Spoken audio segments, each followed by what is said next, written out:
before we get into all the rest of the games in Week 8, first we're going to talk Giants-Eagles, and then we'll get into Cowboys for a little bit. But in terms of Giants-Eagles, I think this is my game to kind of rant about first.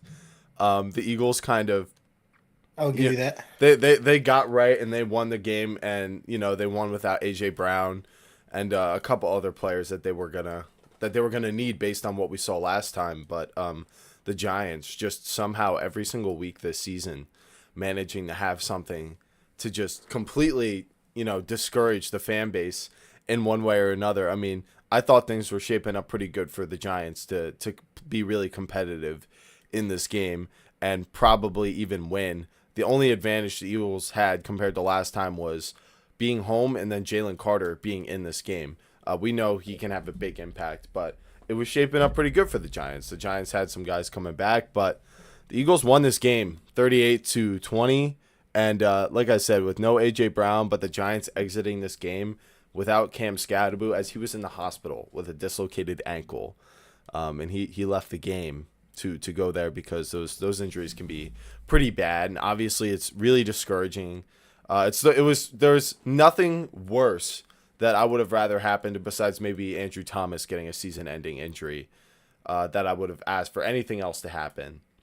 But just taking all the air out of the Giants in this game, I mean, he was clearly with Jackson Dart the heart and soul of the offense and pretty much the team besides what Burns does on defense.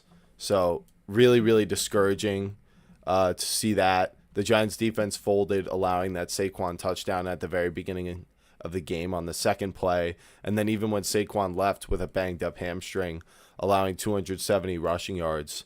Like I said, despite the hammy, he had Dallas Goedert 2 touchdowns. He's been really good this year. The Giants fall to 2-6, and the Eagles fall to 6-2. The Eagles, this was probably, I would say, one of their, it was a continuation of last week where they won a game they should have won, but not having A.J. Brown and winning the way they did, I do think means something, but at the same time, I think you got to acknowledge the Giants. It just about, ran out of luck at this point. Not having Neighbors for either of these games and then losing your breakout offensive player on top of it. And then the defense folding right away like they did. Like that was our pretty much fully healthy defense outside of Holland and McFadden and Adebo. That is 3 starting guys who are very important, but like we've been losing them bit by bit throughout the season, and like you should be able to kind of survive some of this stuff in the Giants defense. It's not even like when it was all there that it looked like we were really going to stop Saquon Barkley the way he looked like today.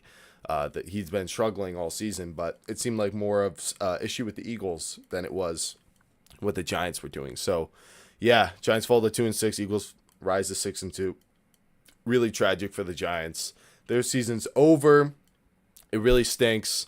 But they were never going to do anything this year, to be completely honest. If we are being realistic about it, it's just.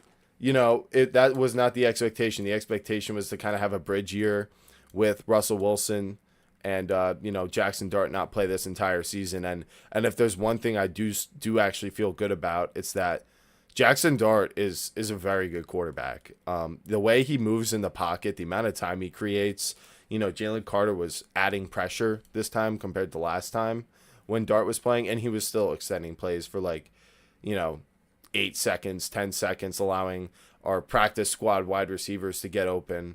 That offensive PI on Darius Slayton's very questionable. I see a lot of big wide receivers do that kind of stuff when the corner's on their hand.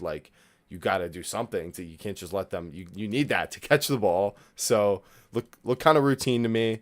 But it was a good throw by Dart, and I just think if Jackson Dart looks good enough, it could, as much as I don't want to tear apart him and Brian Dable, if he's this good with him, I think he can be good with, another great offensive mind. And I think some offensive minds, some, offensive head coach candidates might be excited to work with him and what the Giants have going into next year. Because I think a lot of them are going to say, hey, this team's got some defensive pieces. It's got a young quarterback with some offensive weapons, and I think they could be something. But Danny, that's enough about the Giants. What were your thoughts on the Eagles leaving this game? Overall, heading into it, their record without AJ Brown, as we both know, is not extremely well. So to me, going in there, it kind of had the same mindset as the first game. It's like, okay, what kind of Eagles are going to really show up? And after um, I looked at my phone because currently and saw a The Giants. Well, Saquon 65, 60, like 65, 66 yard run.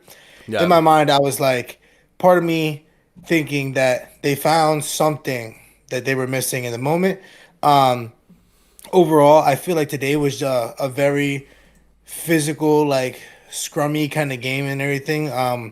Everybody was running through the tackles. They were really trying to make like statements on both sides of the ball. Overall, for the Eagles, I feel like this shows kind of a statement that we lost Danny for a moment. We'll get him back any second. There he is. there we go, we're You're back. back. Even though we didn't have Brown going into this game, it made me really, I guess, understand the concept that we were not we're not in the hole that I originally thought that we were in. It was something more of new offense, new offensive coordinator, new scheme, new all this stuff in between. You might have weapons, but it's like now we're starting to more invest into our players rather than trying to run smart football. It's like you have the talent, as everybody says, we have the weapons. It's like, why are we not using to the full caliber? Today, we did that. Now we go into a bye week. They rest up. They know what we're capable of. And it's like now leaving the game, I feel a lot more comfortable and a lot more confident in saying that the leaps and bounds we go into playing teams like the Packers, the Lions, the Cowboys later in the season, even though, we'll talk about that later. Yeah. But and other like playoff caliber teams, it gives me that kind of confidence to go and sit there like we can compete now. Now that we're playing the ball that we know Yeah. we're supposed to be playing. Yeah. And I just want to chime in because it was very tempting for me to tank the Eagles ranking in my top 10 lists, but to me I couldn't do it just because when you have this offensive cast, even missing a guy like Cam Jurgens and AJ Brown, you should any given week against a team like this Giants team should have done this. The only reason I thought we could win is because of the way the matchup looked the first time. I wasn't Uh-huh. banking on that, or I was kind of banking on that atmosphere to continue. But what happens when you have a roster like the Eagles is it's way different from having a team like the Giants, where the Giants really are scheming stuff open or like trying to get Dart on off schedule, which literally means it wasn't the plan. The Hmm. Eagles can do the off schedule stuff because Hurts has been getting better at that this year, which is why I still give him some ish, but I'll still give him credit. He was better with that this year, and he was better with that in this game. But it was also just giving Saquon Barkley the opportunities, giving Dallas Goedert the opportunity on a catch short of the end zone to go break it across the plane. Hmm. Devontae Smith on that crossing route, lining up in the slot, like that's giving him a chance to go get open, and of course he does. So I think the Eagles, like you said, AJ Brown, I kind of want to ask you, like, there's a lot of noise about him, like, deleting, like, anything that has to do with Jalen Hurts and all that kind of stuff. And it just seems like kind of noise, but at the same time, like, this injury of his seemed like it kind of came out of nowhere. And, like, he got what he wanted last week, you'd think. So, like, is there any concern about that moving forward? How do you think that's going to pan out? I think overall it kind of looks like, how do I say, beforehand when we went to the Super Bowl the first time and AJ decided to be out for like the last couple games and we didn't really like end the season so strong in a sense. And then Hmm. 2023, same similar hamstring injury to the same side and everything. What's up, Millionaire 22? I see you. What's up, yo? What's it called? That overall, I feel like these are one of those moments that like AJ wants to separate for a second, let the team thrive, let the team go. But also, it's like the team has always lost when they're without him. So it kind of gives him that confidence and that ego to be like, yeah, I am that piece that you need. Now we won the way we should have. So now Right. I guess my question is like, what what will he do now knowing that we were able to do it in this situation? without him. And will that make him be like, now I can elevate this team more? Or be like, oh, this team thinks they could do it without me.